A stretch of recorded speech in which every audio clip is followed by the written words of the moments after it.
Hey YouTube, this is Zendikar Animist, and bringing you the deck tech for my Black-White Life Gain deck that I ran at the Pauper FNM this past Friday.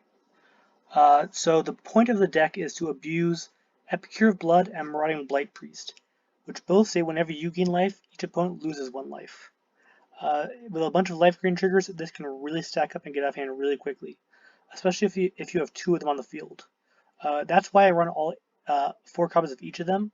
I did consider running 2 Epicure of Blood, or even at one point I considered running 0, but I felt you really need all 4 copies of both just for the consistency, because it's a lot better when you have more than one on the field, so you want all 8 copies.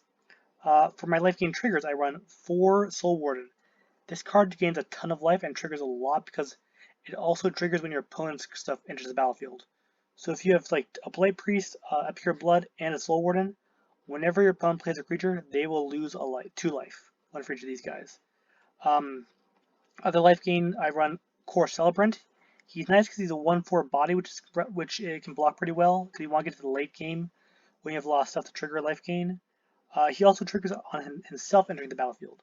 Unfortunately, he does not trigger when your opponent's stuff enters the battlefield, which is unfortunate. I also run Ghastly Gloomhunter.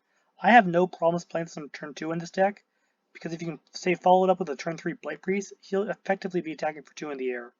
And remember, you're trying to get as many life gain triggers off as possible, so just a 1/1 flying lifelink is actually quite nice.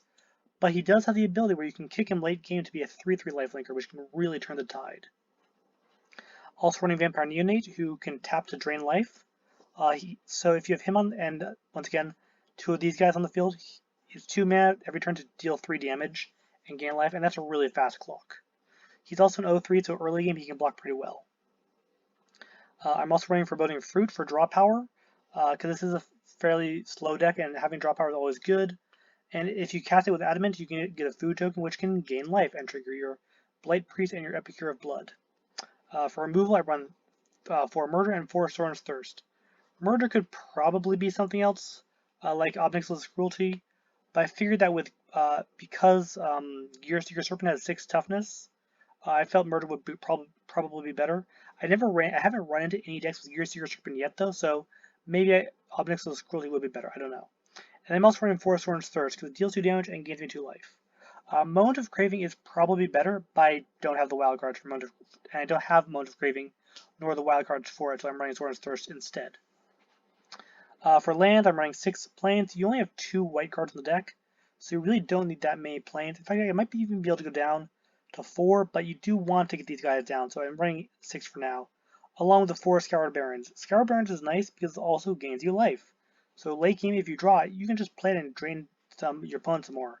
Also running 2 Bojuka Bogs because I'm in black and it doesn't hurt that much to have the land come into play tapped.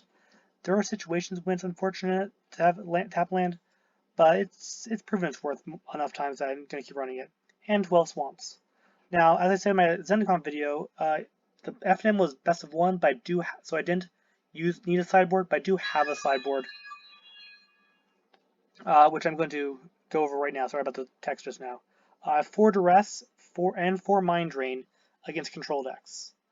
There's a lot of control decks in Historic Pauper, so I want a lot of hand attack to deal with that. I also run 3 Revoke Existence to deal with artifacts and enchantments. And lastly, 4 Suffocating Fumes to deal with tokens or other go wide decks like elves. I hope you enjoyed the deck tech.